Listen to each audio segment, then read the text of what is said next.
Meus amigos, sejam todos muito bem-vindos à nossa primeira série no canal Dostoiévski de Joseph Frank.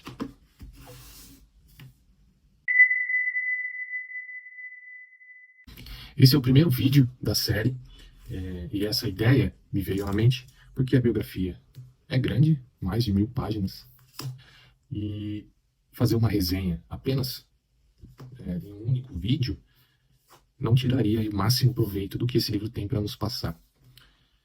Então eu decidi estudar capítulo a capítulo com vocês, e cada vídeo vai ter a descrição dos capítulos que nós vamos acompanhar.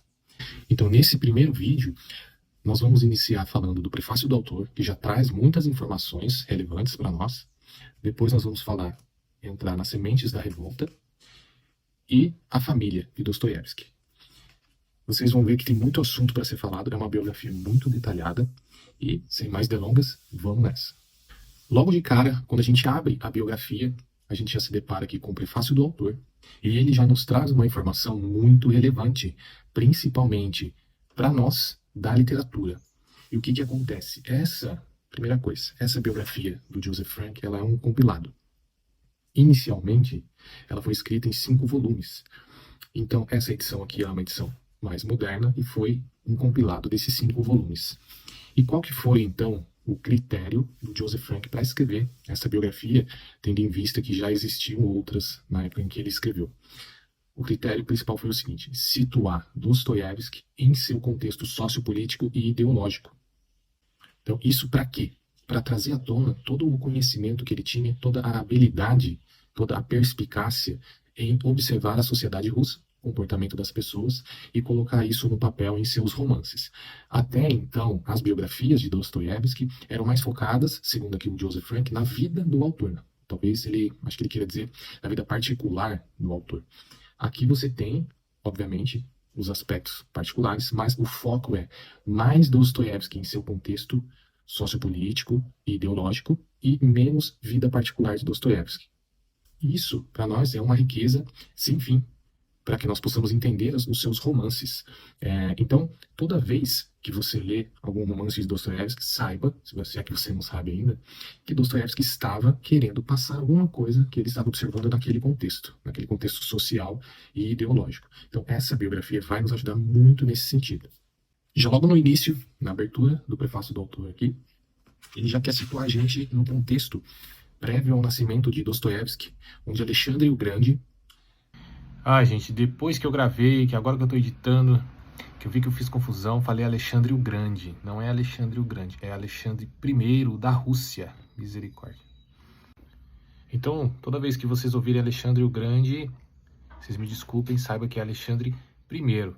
Chega ao poder através de um golpe palaciano, ou seja, ele arquiteta ali o assassinato do seu pai e chega ao poder. Alexandre o Grande, segundo a biografia, trazia ali ideias progressistas, liberais, que eram coisas totalmente novas na Rússia. Uma Rússia ainda majoritariamente agrária, enquanto na Europa os processos de industrialização já estavam ocorrendo.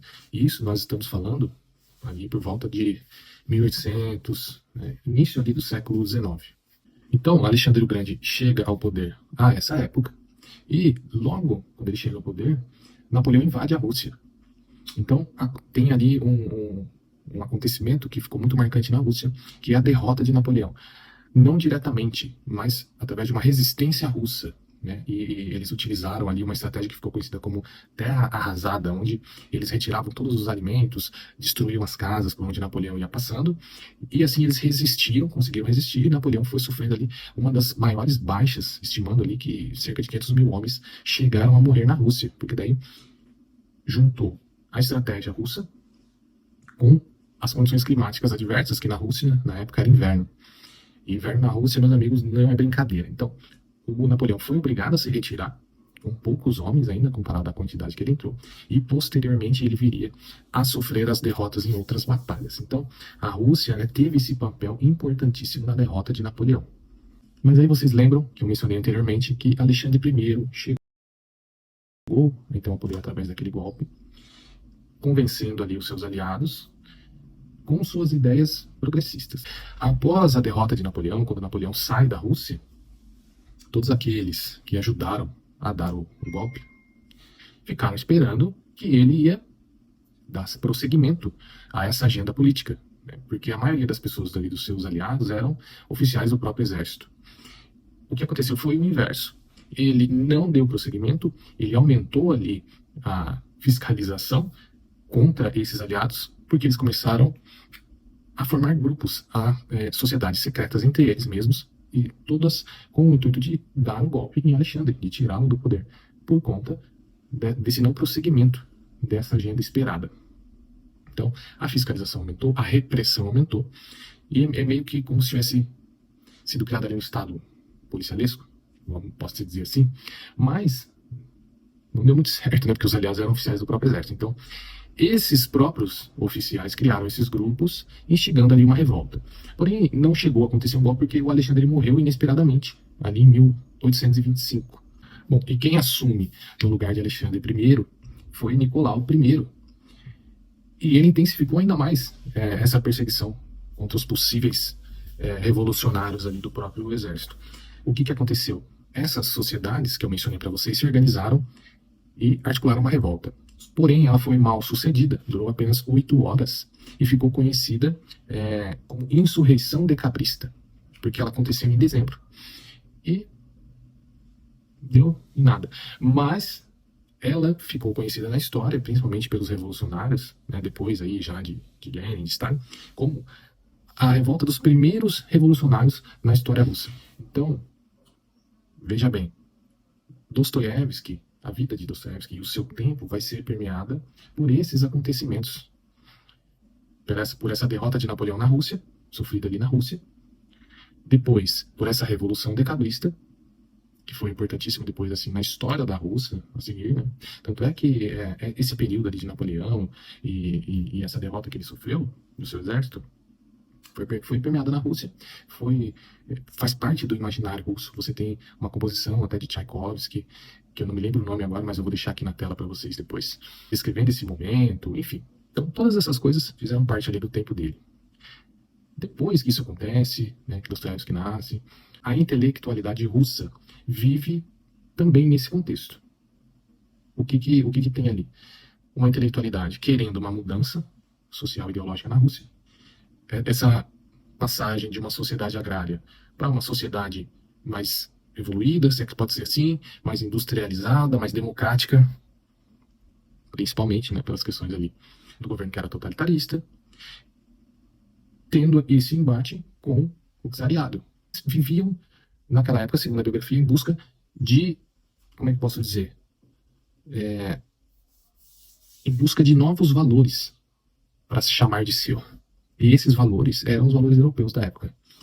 Nessa época, a língua francesa dominava o cenário. Então, era muito culto falar francês. Nos livros de Dostoiévski, mais especialmente em Os Demônios, vocês veem muitos diálogos em francês. Os intelectuais da época são retratados em longuíssimos monólogos e debates em francês. Antes da gente passar para o próximo capítulo, que seria a família de Dostoiévski, vamos fazer aqui uma recapitulação. Então, iniciamos falando de Alexandre I, que dá ali o golpe em seu pai. Depois, a batalha mal sucedida, a campanha mal sucedida de Napoleão na Rússia, sua derrota e sua retirada. A morte de Alexandre I, repentina, em 1825. Depois, a ascensão de Nicolau I. O surgimento de grupos secretos, formados pelos próprios integrantes do exército. A insurreição decabrista, executada por esses grupos. E aí, então, nesse período, o nascimento de Dostoiévski, em 1821. Todo esse contexto, ele ainda vai se desenrolar ao longo das décadas. Esse desentendimento entre a inteligência russa e o czariado vai dar origens a grupos revolucionários que vão ali amadurecer as ideias até culminar em 1917, na Revolução Comunista de fato. Dostoiévski viveu quase todo esse período, ele não chegou a viver ali até 1917. Mas o que é importante a gente já ter em mente. Ele acompanhou esse amadurecimento dos grupos revolucionários. Inclusive chegou a participar de alguns grupos de debate desses revolucionários. Então, a sua obra, todos os seus romances ali, são abundantes em retratos desse período de amadurecimento desses grupos e dos conflitos ideológicos e psicológicos desses personagens, dessas pessoas que viveram esse período na Rússia. Agora sim, iniciando a história do Dostoiévski. Dentre os escritores russos da época, eu vou ler aqui para vocês porque é impossível decorar isso, né? Então você tinha ali Pushkin, Lermontov, Gogol, Herzen, Turgenev, Tolstói, Nekrasov e o próprio Dostoiévski. Isso nós estamos falando então do século XIX, né? Não esqueça. Dentre todos esses, Dostoiévski era o único que não pertencia a uma aristocracia rural. De resto, todos eram muito bem de vida, grandes proprietários, todos tinham ali uma condição excelente. Eu não sei assim quão rico eles eram, mas eu sei que eles viviam muito bem. Dostoiévski então era o único que não tinha essa condição quando ele nasceu. Por que quando ele nasceu? Porque os seus antepassados, até ali o seu avô, seu bisavô, deixa eu ver aqui exatamente, pelo que eu entendi, até o seu bisavô, eles eram, também já foram pertencentes a essa classe aristocrática, né, do lado paterno, a família Dostoiévski pertenceram à nobreza lituana. O nome Dostoiévski vinha de uma pequena aldeia conhecida no século XVI que se chamava Dostoievo, e a família, o que aconteceu? Eles passaram por tempos difíceis e foram descendo de classe. Então lembra que eu falei para vocês que eles também um dia pertenceram a essa aristocracia? O que acontece? Foram passando dificuldades. Ele não detalha aqui quais que foram, né? Mas eles caíram até chegar, então, no momento de Dostoiévski, a classe do clero. Então, os seus antepassados próximos eram religiosos. O seu bisavô foi arcipreste Unata. Eu não sabia o que era isso. Eu vou deixar para vocês aqui na sequência o trechinho onde o autor explica o que seria isso. A denominação uniata foi um acordo efetuado pelos jesuítas como meio de fazer proselitismo entre os camponeses predominantemente ortodoxos da região. Os uniatas continuavam a celebrar os ritos ortodoxos, mas aceitavam a autoridade suprema do Papa. Então, o seu bisavô era, depois o seu avô também era sacerdote. Lembrando que na Rússia, o cristianismo ortodoxo, que é parecido ali com a Igreja Católica, mas tem as suas ressalvas, as suas diferenças, né? Mas na Rússia o que predominava era isso. Não sei hoje em dia como está essa questão religiosa, mas na época era isso. O seu pai, então, por uma questão ali cultural, herdaria essa sucessão, mas ele não queria. Então o seu pai, ele marca um rompimento na tradição e frequenta o seminário até os 15 anos de idade, quando então ele foge de casa e vai para a cidade. Nessa que ele foge, ele ingressa na Academia Imperial Russa e se torna um cirurgião, um médico cirurgião do exército. Dostoiévski, ele já nasce dentro desse contexto, fora ali do clero e com um pai, um oficial do exército, um médico oficial do exército. Uma curiosidade interessante sobre o pai de Dostoiévski é que ele chegou a trabalhar na campanha de 1912, que era aquela do Napoleão na Rússia. Depois ele foi promovido a assessor colegiado e ganhou o direito do estatuto legal a ser nobre, a ser reconhecido como nobre. Então, o título de nobreza retorna à família de Dostoiévski. O autor deixa claro aqui que o pai dele trabalhava muito, era muito honesto, muito honrado, muito trabalhador, né? Todo esse combo aí. E por isso, então, teve essa promoção merecida. O Dostoiévski, não, o Joseph Frank deixa isso bem claro. Ele conseguiu vencer graças ao próprio mérito dele, aos próprios esforços. Porém, esse cara, ele trabalhava muito, ele vivia full time ali. Eles, inclusive, moravam no terreno do hospital onde ele trabalhava, depois que encerrou a campanha militar de 1812. Ele se dedicava ali ao trabalho no hospital. Então, eles até moravam no mesmo terreno do hospital, pra vocês terem uma ideia. Assim que Dostoiévski e seu outro irmão nascem pouco tempo depois ali, pouco tempo depois não, né? Quando eles já tinham uma idade suficiente, o pai deles inscreve os dois na mesma escola militar russa. Então, eles já são obrigados a seguir a mesma carreira do pai. Eu vou deixar aqui na sequência o trecho do livro em que o autor explica como era a condição de médico na Rússia, porque dá a impressão de que ser médico era maravilhoso, ganhava dinheiro, enfim, mas não era bem assim. Na Rússia, a medicina era uma profissão honrosa, mas de baixo rendimento, e o salário do Dr. Dostoiévski, que ele se via forçado a complementar com um consultório particular, mal supria suas necessidades. O casal morava em um pequeno e atulhado apartamento no terreno do hospital, e o espaço sempre foi um problema. Aí, vocês lembram que eu falei que assim que ele foi promovido na carreira, ele mereceu o título de nobreza? Pois muito bem, ele passou então a utilizar-se desse direito. E quem tinha esse direito também tinha direito a adquirir propriedades rurais. Aí então ele adquire algumas fazendas no interior. E quem vai administrar essas fazendas é a sua mulher. Note bem que é o seguinte: essas fazendas não eram luxuosas ou grandes fazendas, enfim, pelo contrário, ele tinha dificuldades em administrar essas fazendas por uma questão financeira mesmo. Naquela época, a servidão ainda não tinha sido abolida, então comprava-se a fazenda de portas fechadas. Então, os servos, eles não eram escravos como nós conhecemos aqui no Brasil. Existe uma diferença. Então, o servo, ele poderia trabalhar lá na propriedade, enfim, e ele era vendido junto com a fazenda. Então, ele tinha ali os seus mínimos direitos, que, obviamente, não era bom, mas é diferente, tá? Não é igual à escravidão africana que aconteceu aqui. Um detalhe muito importante que vai refletir na vida de Dostoiévski é o temperamento da sua mãe. Sua mãe ficou conhecida pela sua amabilidade, pelo seu compreendimento, pelo seu temperamento carinhoso. Então, ela tratava muito bem os servos. Ela era a única das proprietárias de fazendas que permitiam que os filhos convivessem com os servos. Então, Dostoiévski, quando ia para lá passar ali alguns meses, enfim, ele sempre brincava, se divertia com os filhos dos servos. Então, ele teve ali uma convivência direta com eles, coisa que era abominável na época. Esse período da infância, da sua adolescência, onde ele conviveu com os servos, influencia tanto que ele publica o seu primeiro livro, Gente Pobre, seu primeiro romance, né? Livro a gente fala hoje, mas na época não se publicava assim, diretamente livros, eram folhetins, né?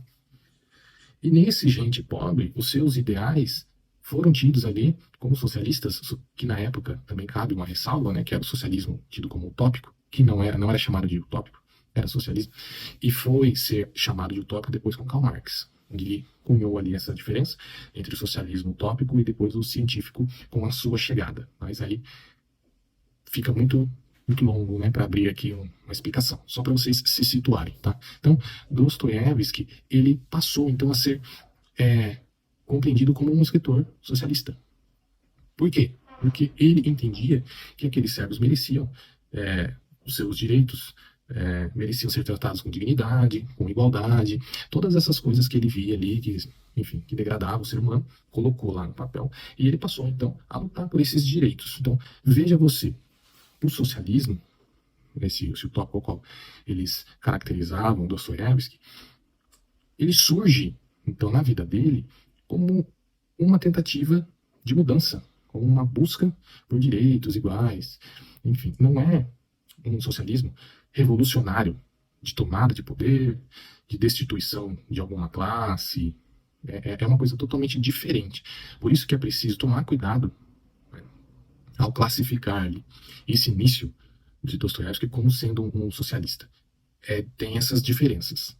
Mas aí nós vamos esclarecer isso mais para frente quando a gente for entrar no período onde Dostoiévski participou dos grupos de debate, depois ele foi preso, aí nós vamos destrinchar melhor o que era esse socialismo de Dostoiévski.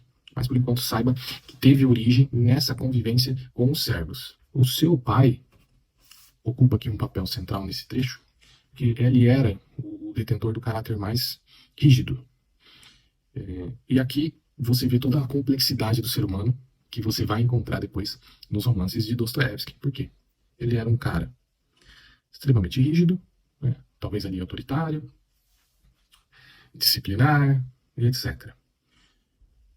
O pai dele também tinha um problema psicológico, não se sabe ao certo qual era a doença que ele tinha, mas afetava o seu temperamento. Então, ele era um indivíduo sempre desconfiado, ciumento, explosivo, graças a esse distúrbio que ele tinha. Talvez fosse um distúrbio neurológico, como na época a medicina não era tão avançada, e, enfim, não sabemos qual era o diagnóstico, mas nós sabemos que exerce ali uma influência em Dostoiévski, uma influência talvez hereditária, porque Dostoiévski também sofria de problemas neurológicos, tinha ataque epilético, enfim, também nós vamos entrar nisso posteriormente, tá? Então não era um simples capricho do pai, de temperamento, enfim. Tinha alguma coisa ali de fato. E aí, por quê? Da complexidade humana que eu falei para vocês. O pai, apesar desses aspectos, ele era um pai exemplar. Dostoiévski, em algumas cartas, chega a dizer que, falando, né, por irmão dele, chega a dizer que eles jamais seriam um pai como o pai deles foi para eles. Então, veja vocês. Se você tem notícia, né, de que esse pai era autoritário e que não sei o quê, você já corre o risco de julgá-lo. Quando, na verdade, ele era um pai exemplar e, na época, para a época, era algo absurdo, porque ele sequer batia nos filhos. Então, bater nas crianças era algo até recomendado. E ele jamais fez isso. Dostoiévski deixa isso bem claro nas suas cartas. Mas havia ali uma pressão psicológica, né, porque ele precisava educar aquelas crianças. Então, a sua rigidez na educação era uma rigidez psicológica e verbal. Obviamente que não, provavelmente, né, não deveria ser muito agradável você passar por esse regime. Mas são coisas que você tem que transportar para a sua época, início ali do século XIX. Então, eu entendi que o Joseph Frank quis nos passar o seguinte: olha, apesar dos pesares, dentro daquele contexto, ele foi um bom pai para suas crianças. Mas o Joseph Frank frisa bastante essa questão do seu problema psicológico. E eu vou deixar para vocês aqui um trecho para vocês entenderem melhor como que era esse comportamento psicológico, qual que era esse perfil psicológico do pai dele com relação às pessoas com quem ele convivia. Porque ele também, dentro desse cenário, onde ele trabalhava muito, ganhava pouco, tinha ali o ciúme da esposa, que estava sempre longe administrando a fazenda, ele também sentia-se superior aos parentes por parte ali da mulher dele, porque tem um detalhe, né, antes de eu colocar aqui o trecho. Os parentes, por parte da mulher dele, eram comerciantes e eram muito ricos, só que eles não tinham cultura, não tinham estudo. O pai dele, pai de Dostoiévski, ao contrário, tinha bastante cultura, muito estudo. Por quê? Porque se dedicou a isso. Então, ele estimava-se como superior a eles. Tudo isso, aliado ali à sua questão nervosa, fazia com que ele se sentisse humilhado, né, ofendido. E vocês vão ver esse trecho a seguir. Em Moscou, escreve a esposa ao retornar do campo. Encontrei à minha espera somente aborrecimento e incômodo, e eu me sinto ruminando com a cabeça entre as mãos e me aflijo. Não há lugar para repousar minha cabeça, para não mencionar alguém com quem eu possa compartilhar minha tristeza. Mas Deus vai julgá-los por causa do meu sofrimento. Essa convicção surpreendente de que era um dos eleitos de Deus, essa autoconfiança inabalável de que estava entre os escolhidos, constituía o próprio âmago da pessoa do Dr. Dostoiévski. Era isso que o tornava tão moralista e farisaico, tão intolerante com a menor falha, tão persuadido de que somente a perfeita obediência de sua família a todos os seus desejos poderia compensar toda a labuta em favor deles. Como marido, na sua vida conjugal, Dostoiévski, como eu já falei para vocês, era ciumento. Tinha essas crises aí de nervoso, mas a sua mulher era exemplar. Então, nós já sabemos que ela era exemplar no trato com os seus servos, com os seus filhos e também com o marido. Então, o arrimo da família era sua mulher. No trecho a seguir, eu vou mostrar para vocês uma correspondência entre os dois, o que dá a entender que, na medida do possível, eles eram muito felizes, graças aí à sua mulher, que tinha já uma compreensão da vida, eu entendi dessa forma, né, superior à dele mesmo. Apesar da diversidade de temperamentos, o Dr. Dostoiévski e sua esposa formavam um casal devotado e amoroso. Seus 20 anos de casamento produziram uma família de 8 filhos, e quem quer que leia sem ideias preconcebidas as cartas que trocaram jamais duvidaria de que eram profundamente ligados um ao outro. Adeus, minha alma, minha pombinha, minha felicidade, alegria de minha vida. Beijo-te até ficar sem ar. Beija as crianças por mim. Assim, escreve o doutor a Maria Fiodorovna, após 14 anos de casados, e embora se deva dar algum desconto à retórica floreada da época, essas palavras parecem excederem muito o que a convenção poderia exigir. Maria Fiodorovna é igualmente pródiga em seus carinhos. Faça a viagem para cá em breve, meu querido. Ela escreve de Darovoia. Vem, meu anjo, meu único desejo é que você me visite. Você sabe que a maior festa para mim, o maior prazer da minha vida, é quando você está comigo. E aí é curioso porque depois ali, isso já é um movimento mais moderno, né? Então depois ali do movimento feminista, no século passado, nós somos sempre bombardeados com a ideia de que o casamento é uma coisa infeliz, né, para a mulher principalmente, e principalmente naquela época, no século XIX, onde os casamentos eram arranjados. Esse casamento especificamente, dos dois aqui, foi 100% arranjado. A noiva não conheceu o pai de Dostoiévski em nenhum momento antes da confirmação desse casamento. Então, o pai de Dostoiévski ele tratou com o pai da noiva, né, sem ela saber, e só depois, então, que foi aprovado, os dois foram autorizados a se ver pela primeira vez. Então, esse casamento aqui, meu amigo, 100% no interesse. Agora, interesse de quem? Eu não sei, porque a família da noiva já tinha tudo, né? E o pai de Dostoiévski, como eu falei para vocês, ele era bem sucedido graças aos seus esforços, mas falando assim em interesse financeiro, só se foi por parte de Dostoiévski. Mas não me parece isso. Lendo a biografia, você vê que quem tinha a ganhar era mais Dostoiévski mesmo, né? E mesmo assim ele não pegou o dinheiro, né? Porque ele vivia sempre ali apertado. Morava, como eu falei para vocês, no terreno do hospital. E o apartamento que eles moravam era minúsculo. O quarto de Dostoiévski ali, né, dos irmãos, era muito parecido com o quarto do Raskolnikov, em Crime e Castigo. Teto baixo, pequeno, claustrofóbico. Então, Dostoiévski não teve ali grandes vantagens com esse casamento. E mesmo assim, concluindo a linha de raciocínio, os dois aparentemente eram felizes. A sua mulher tinha a compreensão necessária para levar esse relacionamento e segurava a onda ali. E os dois viveram aí longos anos. De que acabei adiantando aqui o assunto para vocês. Mas agora, o autor cita o período onde Dostoiévski começou a ter os ideais sociais, que é lá na fazenda, né, na propriedade rural, do convívio ali com os servos. E eu vou lembrar vocês um trechinho aqui, que é o seguinte: alguns de seus personagens em Irmãos Karamazov, que foi o último romance dele, um dos mais importantes, né, na sua carreira, foram tirados desse período na fazenda.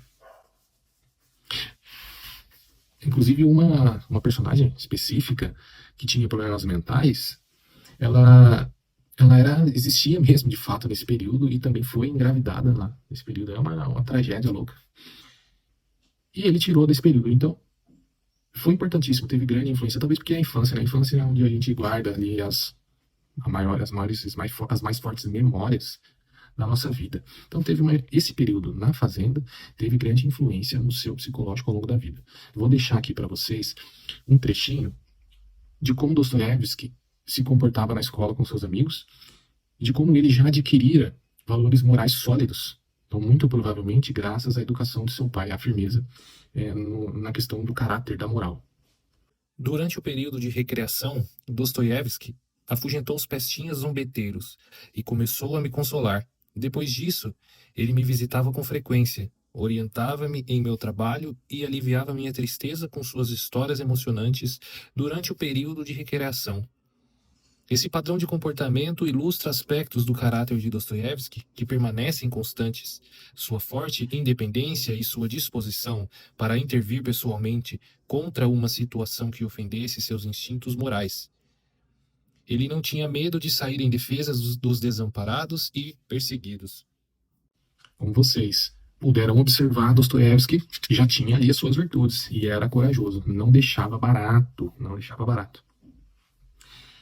Eu já adiantei também esse assunto para vocês, mas agora eu vou entrar mais de forma mais precisa. Então, que é o seguinte, Dostoiévski, aos 15 anos de idade, foi matriculado naquela escola que eu falei para vocês, que era na escola militar, com o objetivo de seguir a mesma carreira do pai. Mas, obviamente que ele não queria, foi contra a sua vontade. Foi contra a sua vontade, mas foi, e não tinha opção. Uma característica que Joseph Frank coloca aqui para nós era a sua timidez patológica. Então, Dostoiévski era muito tímido, muito fechado, e isso provavelmente graças ao seu caráter repreensivo ou opressor do pai.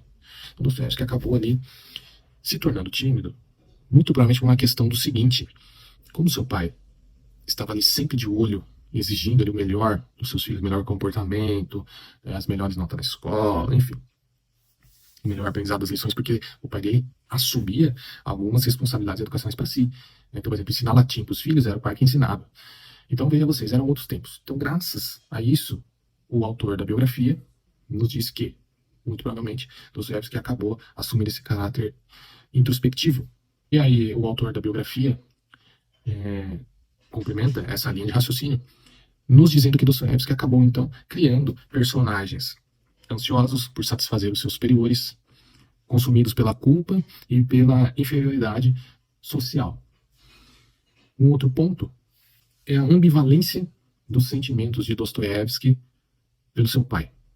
Eu vou deixar aqui para vocês um último trecho, onde Dostoiévski tinha, de um lado, uma admiração pelo seu pai e uma espécie de revolta, talvez, oprimida ali dentro dele, por conta desse caráter do seu pai. Então veja que o mesmo motivo gera aí dois sentimentos diferentes. E podemos situar as raízes emotivas de seu ideal cristão no desejo evidente do jovem Dostoiévski de resolver essa ambivalência por um ato de transcendência de si e um sacrifício do ego, através da identificação com o outro, nesse caso, seu pai. Chame-se esse sacrifício de masoquismo moral, como Freud fez, ou, mais tradicionalmente, de conquista moral de si mesmo. A verdade é que Dostoiévski, na infância e na juventude, não só era hostil e adverso ao pai, como também se esforçava para compreendê-lo e perdoá-lo. O que é importante a gente observar? Tudo isso vai ser refletido nos seus escritos depois. Praticamente todos os romances de Dostoiévski, você vai encontrar personagens portadores de características boas e más. No último vídeo que eu fiz, do Eterno Marido, os personagens alternam o comportamento entre eles. Então, o personagem que se inicia, teoricamente, bom, alterna o comportamento e passa a exercer o papel de uma pessoa má. E vice-versa, o outro, a mesma coisa. Inicia-se ali de uma maneira má, egoísta, cínica, enfim. Passa, então, a sofrer uma mudança e comporta-se de uma maneira boa, de um indivíduo portador de virtudes. E nisso eles vão até o final da história. Quando você lê a biografia, você fala, opa, olha aí de onde veio a criação desses personagens. Meus amigos, é isso. Então, finalizamos aqui o primeiro vídeo da nossa série de Dostoiévski, onde, no próximo capítulo, nós entraremos na formação religiosa e cultural. Mais um breve capítulo aí na vida de Dostoiévski, interessantíssima e primordial na compreensão dos seus escritos. Se você gostou desse projeto, deixe o seu curtir aqui no vídeo, se inscreve no canal, ativa o sininho, porque eu vou estar sempre lançando novos episódios, e serão muitos, porque é um livro de mais de 1000 páginas, aí teremos muitos episódios. O importante é que tudo bem detalhado, caprichado para vocês. Lembrando que os links dos livros que eu citar no vídeo, eu vou deixar tudo na descrição para vocês comprarem com esse link e ajudar o canal a crescer, tá bom? Então é isso, muito obrigado e um abraço.